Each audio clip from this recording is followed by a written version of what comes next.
അടുത്ത government UDF വന്നാൽ എന്ന് ഞാൻ പറയാൻ കാരണം വോട്ടെണ്ണി കഴിഞ്ഞില്ല.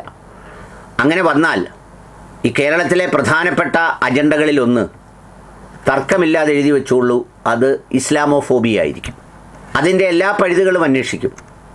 അതിൽ ഞാൻ ഏറ്റവും ഭയപ്പെടുന്നത് സംഘപരിവാർ ഇസ്ലാമോഫോബിയ അല്ല, മറിച്ച് കമ്മ്യൂണിസ്റ്റ് പാർട്ടിയും അത്തരമൊരു സംഗതി ഏറ്റെടുത്ത് ചെയ്താലുണ്ടാകാവുന്ന ഭവിഷ്യത്തിനെക്കുറിച്ചാണ്.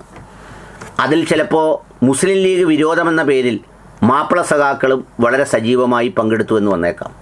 ഇത് ഞാൻ വെറുതെ ആമുഖമായി സൂചിപ്പിച്ചു വെക്കുന്നതല്ല.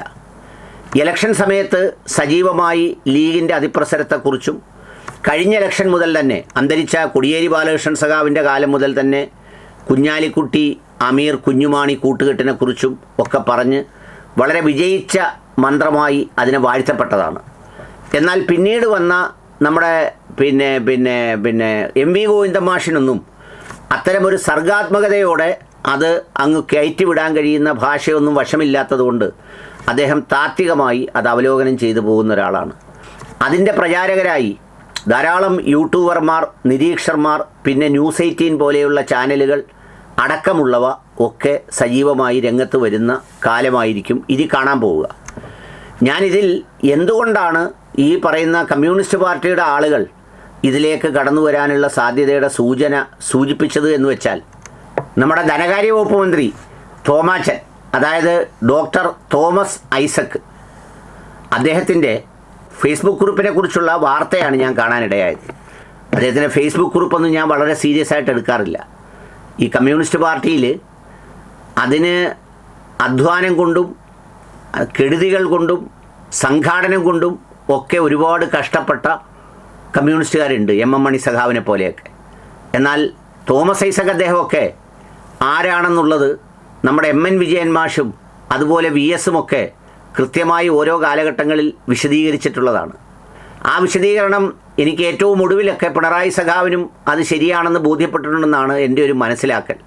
എന്ന് വെച്ചാൽ ഈ അദ്ദേഹത്തിൻ്റെ ഒരു വൈജ്ഞാനിക പ്രബുദ്ധ മണ്ഡലത്തിനപ്പുറത്ത് ബാക്കി വേറെ ഉള്ളവരെല്ലാം തീരെ കുഞ്ഞന്മാരും അറിവ് കുറഞ്ഞവരും തീരെ ശിശുക്കളും ഒക്കെയായി പരിഗണിക്കുന്ന ഒരു ചിരിയും സമീപനവുമൊക്കെ നമ്മുടെ തോമസ് ഐസക് സാറിൻ്റെ ഒരു വളരെ പ്രസിദ്ധമായ മുഖമുദ്രയാണ്. അദ്ദേഹം കഴിഞ്ഞ ദിവസം ഒരു കുറിപ്പെഴുതിയതിനകത്ത് എഴുതിയത്, മരാമത്ത് മേഖലയിൽ നടമാടിയിരുന്ന അരാജകത്വവും അഴിമതിയും തിരിച്ചു കൊണ്ടുവരാനാണ് ഊരാലുങ്കൽ ലേബർ കോൺട്രാക്ട് സൊസൈറ്റിക്കെതിരായ പ്രതിപക്ഷത്തിൻ്റെ ഹാലിളക്കം എന്ന് പറഞ്ഞെന്ന് മാത്രമല്ല, ലീഗുമായി ബന്ധപ്പെട്ട കോൺട്രാക്ടർ പ്രമാണിമാരുടെ ഒരു വിഭാഗമാണ് ഇത് ഏകോപിപ്പിക്കുന്നതെന്ന് ആക്ഷേപമുണ്ടെന്നും ഐസക് പറഞ്ഞു.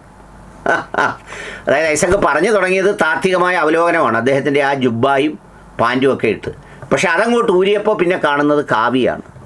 കാവി യഥാർത്ഥത്തിൽ ഊരാലുങ്കൽ നല്ല കോപ്പറേറ്റീവ് സൊസൈറ്റിയാണ്. അവർ കാര്യക്ഷമമായി കാര്യങ്ങളൊക്കെ ബാഹ്യമായും പ്രകടമായും ചെയ്യുന്നുണ്ട്. പക്ഷേ അവർക്ക് കോൺട്രാക്റ്റ് ഇല്ലാതെ കരാറിൻ്റെ അടിസ്ഥാനത്തിൽ ഏകപക്ഷീയമായി അവർക്ക് കോൺട്രാക്റ്റ് നൽകുന്നതിൽ ചെറുകിട കോൺട്രാക്ടർമാർക്കെല്ലാം പരാതിയുണ്ട്. എല്ലാ ജാതിയിലും മതത്തിലും പെട്ട, അതിന് പ്രത്യേകിച്ച് പാർട്ടിയൊന്നുമില്ല, എല്ലാവർക്കും പരാതിയുണ്ട്. അല്ലെങ്കിലും കോൺട്രാക്ടർമാർക്ക് പ്രത്യേകിച്ച് പാർട്ടിയൊന്നുമില്ല. അവർ ഏത് മുതലാളിയെ കിട്ടുന്നോ അതോടൊപ്പം അവർ പണിയെടുക്കും. അപ്പോൾ അങ്ങനെ അവർക്കെല്ലാവർക്കും പലതരത്തിലുള്ള ആക്ഷേപമുണ്ട്.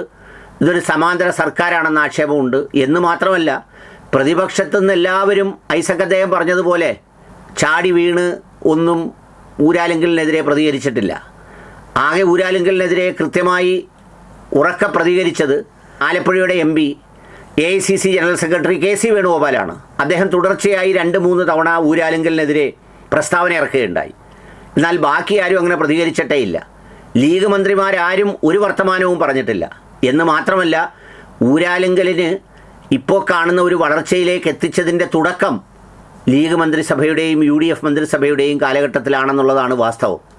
അന്തരിച്ചു പോയ VK ഇബ്രാഹിം കുഞ്ഞ് സാർ അടക്കമുള്ള ആളുകളാണ് വലിയ വലിയ കോടാനുകോടി രൂപയുടെ സർക്കാർ വർക്കുകൾ ഊരാലുങ്കലിനെ ഏൽപ്പിച്ചു തുടങ്ങിയത്. അപ്പം ലീഗുകാർക്ക് അതിൽ ചതുർത്ഥിയൊന്നുമില്ല, കോൺഗ്രസ്സിലെ പലർക്കും ചതുർത്ഥിയില്ല.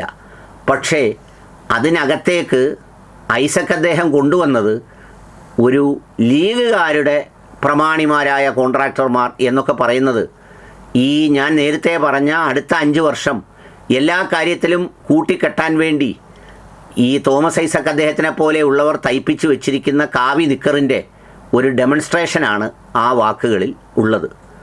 പിന്നെ അദ്ദേഹത്തിന് ഇനിയിപ്പോൾ ഗവൺമെൻറ് പോയാൽ ഇപ്പോൾ സർവ്വവിജ്ഞാന കോശത്തിൻ്റെ ഏതാണ്ടിൻ്റെ ചെയർമാനാണ് അദ്ദേഹം. ഇനി അത് പോയാൽ ചിലപ്പോൾ ഊരാലുങ്കലിൽ അതിൻ്റെ എന്തെങ്കിലും അഡ്വൈസറി ചെയർമാൻ ഓഫ് ഇന്ത്യ പദവി വല്ലതും കാണുന്നുണ്ടോ എന്ന് എനിക്കറിയത്തില്ല. ഇവർക്കൊക്കെ എന്തെങ്കിലും ഒന്നും ഇല്ലാതെ നിൽക്കാൻ പറ്റില്ല. ഇവർക്ക് രാവിലെ എഴുന്നേറ്റ് നോക്കുമ്പോൾ ഇതൊക്കെ ഒന്ന് എന്താ നടക്കുന്നതെന്നൊക്കെ നോക്കണം. ഇവർക്ക് ഭയങ്കരമായ പ്രയാസമാണ്. 2 തവണത്തെ ഊഴമൊക്കെ കൊണ്ടുവന്ന് ഈ പിണറായി വിജയൻ സഖാവ് ആ തീരുമാനമൊക്കെ എടുത്ത സമയങ്ങളിൽ ഇവരനുഭവിച്ചിട്ടുണ്ടാവുക കടുത്ത പുളച്ചിലും വേദനയും നൊമ്പരവുമായിരിക്കും. സാധാരണക്കാരി പാലളി മുഹമ്മദ് കുട്ടി സഖാവിനെ പോലെയൊന്നുമുള്ള ആളുകളല്ല ഇവർ. ഇവർക്ക് അതിൻ്റെ ഒരു പത്രാസും പവിത്രക്കെട്ടുമൊക്കെ എല്ലാവരെയും കാണിക്കണം. അപ്പോൾ അതിനുവേണ്ടിയുള്ള ഒരു സംഗതിയുടെ ഭാഗമായിട്ടാണ് ഈ പോസ്റ്റിനെ തോന്നിയത്. ഈ പോസ്റ്റ് ഒരു ചൂണ്ടുപലകയാണ്.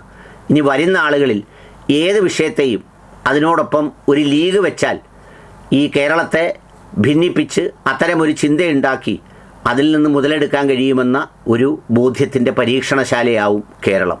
ഇന്നലകളിൽ ചേർന്ന് നിന്നതിനേക്കാൾ കുറച്ചുകൂടി ചേർന്ന് നിൽക്കേണ്ടി വരും ഇതുപോലെ കേരളത്തെ നിലനിർത്താൻ.